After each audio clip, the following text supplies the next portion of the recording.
How old is the little dude over there? 13. That is young, isn't it, to get involved in this game? Pues está pequeño, pero entre más pequeño más aprende y le gusta. ¿Cuáles son sus nombres? Eric y Manuel, Eric y Manuel. ¿De dónde son originarios? de Reynosa, Tamaulipas. ¿Qué piensan hacer? Vamos a hacer del cartel del Golfo. El cartel del Golfo. ¿No quieres estudiar tú, joven? No, eso ya es para niños chiquitos. ¿No te importa el estudio? No, nada. You worry that you might not make it home? Es difícil, es uma parte muito difícil porque está de por meio minha vida. Há duas maneiras de ver um cartel de matadores de aluguel, que é a tradução para hitman. São homens brutais, que têm prazer em causar dor e sofrimento, e 2, são adolescentes manipulados para matar, com a promessa de ganhar poder e dinheiro. A realidade do cartel hitman é realmente triste. Crianças pobres de apenas 10 anos são recrutadas e prometem um mundo para elas, fazendo com que elas acabem fazendo coisas horríveis, até perderem toda a sensibilidade à violência. Alguns anos depois, eles acabam recrutando pessoas como eles, tornando um ciclo vicioso que causa o caos e a destruição, fazendo com que quem está no topo se torne cada vez mais rico. Neste vídeo vou mostrar a vocês desde o treinamento até o recrutamento destes hitmans e os piores crimes cometidos por eles. Por isso peço que se inscreva no canal e me siga nas redes sociais. Cuidado, este vídeo contém detalhes perturbadores. Continue apenas se estiver estômago e coragem. Simple stuff that everybody starts doing, pulling teeth out, cut fingers up slowly, or Sim, essa é a coisa simples que o sicário diz a você para começar sua inicialização no cartel. Esse ex-integrante do cartel começou com apenas 13 anos, quando foi recrutado por um cartel e forçado a pagar alguém.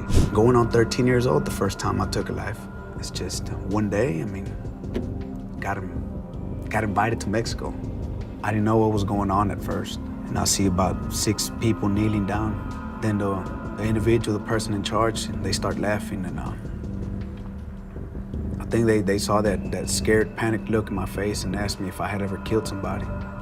Quando ele disse sim, todo mundo começou a rir de novo. Eles sabiam que ele estava mentindo e sabiam que ele teria que matar aquela pessoa ali mesmo. E então, assim que você entra em um cartel, você fica inundado da sensação de matar ou ser morto. Às vezes, o sicário está no comando. Literalmente, ele chega e diz: ou você se junta a nós, ou vai ir pro céu. Então, seu primeiro crime se torna questão de sobrevivência. Você faz o que for preciso, apenas para se manter vivo. He pulled out a handgun, told me to kill that person, the one kneeling in front of him.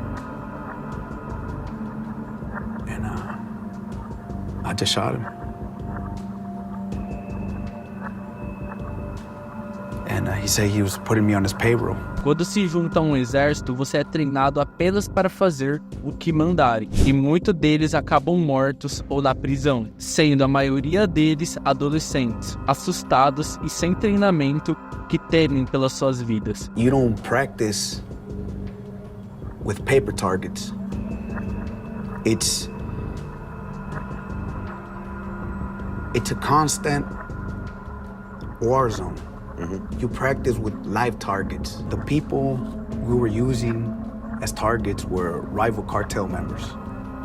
There used to be 50, 60, sometimes over 100 people, just like cattle for the slaughterhouse. Esta é uma história real, de que cartéis juntam dezenas de inimigos de outros cartéis para fazer um jogo, bem parecido com os jogos mortais. They tell him, look, man, if you can make it out of here alive, we'll give you your freedom. Às vezes, os membros do cartel rival pegam uma arma, começando uma guerra. Esse é o tipo de treinamento que o adolescente como esse ex-sicário experimentou. ¿Cuáles son sus nombres? Eric y Manuel, Eric y Manuel. ¿De dónde son originarios? de Reynosa, Tamaulipas. ¿Qué piensan hacer? Vamos a hacer del cartel del Golfo. El cartel del Golfo. ¿No quieres estudiar tú, joven? No, eso ya es para niños chiquitos. ¿No te importa el estudio? No, nada. Esses dois meninos foram manipulados, já que os cartéis são realmente bons em doutrinação, pois quando você não faz parte, você ouve que os cartéis são legais e que vão te fazer ser poderoso e rico. Você vê, até voltando ao vídeo, até no TikTok você pode encontrar vídeos de sicários se gabando do dinheiro que ganhou com o cartel. Ven todo este dinero que tengo aquí. Yo no lo gané robando ni siendo narco. Ah, no, siendo narco sí. Parece a melhor maneira de ficar rico rapidamente e se tornar popular. O problema é que a propaganda nunca mostra o lado ruim, o perigo constante, a violência extrema, os traumas e a degradação moral que são deixadas de fora. As pessoas que não conseguem pensar nos lados ruins são justamente os adolescentes de origem pobre, que vêm de famílias totalmente desestruturadas. O problema do treinamento do cartel de Hitman é a sedução pelas promessas que o poder do dinheiro pode oferecer. Alguns desses sicários começam a se divertir muito com isso, começando por Miguel Angel Travino Morales. There was the summary beheading of 200 migrants, the casino fire which killed at least 50. The preferred method of killing involves beheading with chainsaws. Miguel Morales nasceu em 18 de novembro de 1970, em Tamaulipas, em uma família de 3 irmãos. Sendo ele o irmão mais velho, cuidou da família, após seus pais os abandonar. Sendo pressionado por dinheiro, entrou no mundo do crime ainda adolescente. Em 1990, trabalhou para o Cartel do Golfo. Héctor Manuel, mais conhecido como El Caris, se tornou seu mentor. E no final dos anos 90, os Los Zetas o contratou para levar cargas até a fronteira. Ele viveu entre o México e o Texas durante toda a sua vida, e esta era sua especialidade. Em 2005, o trabalho de Miguel era lutar contra os rebeldes do cartel de Sinaloa, na área de Nuevo Laredo, mas não é tudo o que ele fez. Aparentemente, Miguel era bom em transformar adolescentes em sicários. Eles os chamavam de Zetitas, que seriam pequenos zetas. Ele fazia essas crianças de 12 anos dar fim a outros sicários. Em 2010, quando os Los Zetas se separou do Cartel do Golfo, Miguel tinha planos de ser o líder. De acordo com algumas fontes, ele estava lutando pela posição de rei. Assim que Alberto Lascano assumiu, ele estava governando os Los Zetas, comandando seus ataques horríveis, enquanto Humberto cuidava das questões administrativas. Enquanto Alberto foi morto pelos militares em outubro de 2012, Miguel assumiu os Los Zetas. E aqui estão algumas coisas do que ele fez em 2010. Miguel fez com que os Los Zetas dessem fim a 72 imigrantes sem documentos, pela mera suspeita de que eles poderiam se tornar do Cartel do Golfo. No ano seguinte, ele parou um grupo de ônibus que iam do Texas ao México. Mais de 200 pessoas foram sequestradas e levadas para uma fazenda em São Fernando. Lá, Miguel e seus sicários fizeram coisas horríveis com dezenas de mulheres, forçando os homens a assistir e lutar um contra os outros até a morte. E o que eles fizeram com quem sobreviveu, eu não posso nem falar no vídeo, é melhor vocês pesquisarem e acharem. Em agosto de 2011, os homens de Miguel atearam fogo a um cassino inteiro em Monterrey, depois que um cassino não pagou o dinheiro de proteção. Em 2014, Morales descobriu que 2 homens da cidade de Allende teriam roubado dinheiro do cartel. Então, ele não resolveu punir os 2 homens, ele resolveu punir a cidade inteira. Cerca de 300 a 500 pessoas se foram. 80 casas foram destruídas com maquinário militar. A cidade de Allende foi reduzida a cinzas. Les digo a mis hijos, levántense, le digo, porque quién sabe qué está pasando en la calle. Digo, vístanse y nos salimos. Y todo empezó a tronar, ya no había luz, todo empezó a tronar, tanques, camionetas. Pero así ahí perdí a mis niños y a mi hija. E fica ainda pior. They also prepare guisos. These are stews where you take a member of the family and you put them in a pig boiler and you pour gasoline on them and then you set a match to them. De fato, esse era o método preferido de Miguel. Ele sequestrava suas vítimas e as queimava lentamente com diesel, e depois fazia a mesma coisa com seus filhos. Um dos piores rumores sobre Morales é que uma vez ele colocou um bebê em ondas. Miguel Morales foi felizmente preso, mas há muitos sicários como ele. Eles começam sempre muito cedo e acabam adquirindo um desejo gigantesco por poder e sangue. Como te llamas? Edgar, de Lugo. ¿Cuántos años tienes? 14. ¿Dónde te detuvieron? ¿Dónde te agarraron? En el aeropuerto. ¿Dónde ibas? ¿A dónde ibas? A San Diego, ¿Con quién ibas? con mi hermano, ¿A los cuántos años empezaste aquí? los 11. Este é Edgar, também conhecido como El Poches, que começou com um homem chamado El Negro.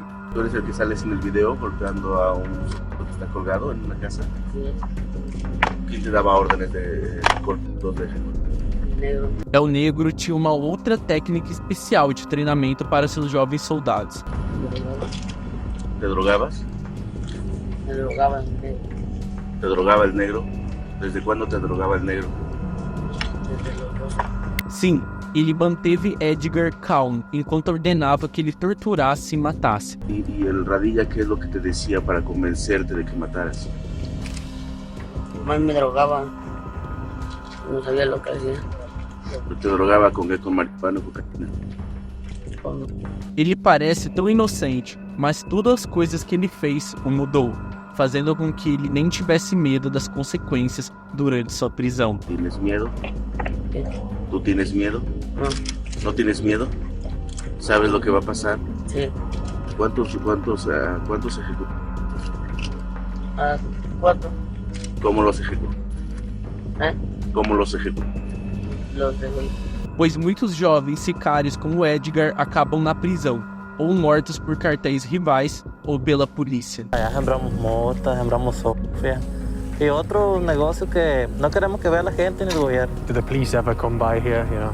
Así han llegado a venir, pero solo pasan por caminos y uno ya mismo, pues muchas veces le da dinero uno, 20,000, 50,000 pesos para que no te metas em 15 dias. Como sicário, também tem o problema da polícia. A primeira opção é sempre o suborno. Se os policiais aceitarem o dinheiro, eles não vão precisar recorrer à violência. Mas às vezes, a polícia é realmente corrupta. Outra vez quieren mujeres y eso.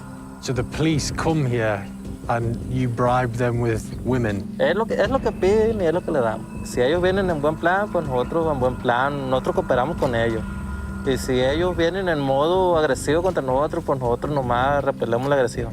Com o sentimento das mulheres, o que acontece se uma mulher não concorda com a troca horrível? E o que o cartel classifica como agressão? Afinal, eles lidam com isso todos os dias. Violência é a solução para qualquer coisa para eles, fazendo com que um cartel de Hitman mate alguém nos primeiros dias. You all, killed people with these guns? Pues sí, pero si no conoce la gente, el problema es que mate pues, uno de mis compañeros, alguien conocido, pues familia.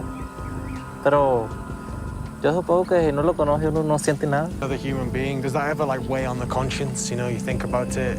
Pues no. No es difícil porque si no lo llevan a uno. Em o mundo dos cartéis, a violência nunca para, fazendo com que eles tirem uma vida antes mesmo dela correr algum perigo contra eles. Resumindo, os sicários estão sempre com medo e paranoicos de que alguém esteja querendo matá-los. Porque a violência não vai acabar, porque temos que imponer o terreno a nosotros. Ellos no se van a pelear y no se van a matar. If you get asked to carry on the family business, selling drugs, will you say no? No, pues estudiar veterinario. Me gustan mucho los animales. ¿Qué es tu favorito animal? Las vacas. No entanto, sua família acha que ele se encaixa perfeitamente no cartel. How old is the little dude over there? 13. That is young, isn't it, to get involved in this game? Pues está pequeño, pero entre más pequeño más aprende e le gusta. Infelizmente, a maioria dos soldados do cartel nunca tem a chance de ter outra vida. Eles são recrutados desde muito jovens e forçados a cometer o impensável e ameaçados quando querem pedir demissão. E se forem pegos delatando, são mortos no local. Muitos deles acabam mortos até na prisão. You consider yourselves kind of like terrorists? No, nomás lo que hacemos, nada de otro tipo de acto contra la sociedad que esté mal. A couple of days ago in Culiacan, a police officer was kidnapped. I suppose to me that seemed like acts of terrorism, you know, if you're kidnapping police. Pues usted no sabe qué puede hacer el policía. Muchas veces es un policía corrupto que hacen cosas indebidas, pero alguna razón haber tenido para ese hecho, no, a nadie lo levanta nomás por puras ganas. Isso só mostra quão profunda é a doutrinação do cartel. A maioria desses soldados simplesmente não questiona suas ações. Trabalhar para um cartel é ilegal e moralmente errado. Você causa dor e sofrimento, dando dinheiro a pessoas horríveis. E essas pessoas são instruídas a achar que vão ganhar dinheiro como El Chapo e Pablo Escobar. Mas nunca vão. Os riscos superam em muitas recompensas. A vida de um cartel de hitman é marcada por perigo constante, risco de retaliação de cartéis rivais e agências de aplicação da lei. Esse estilo de vida pode levar a expectativa de vida reduzida até 25 anos e um estado constante de paranoia, sem contar que você perde direito à sua vida, já que está sob as ordens diretas do líder. E tem que fazer as coisas sem questionar, escondendo sempre sua identidade e vivendo nas sombras. Se você gostou do vídeo, não esqueça de deixar o like e se inscrever. Acesse a loja do canal e não esqueça que aqui estão mais 2 vídeos para você assistir e até a próxima.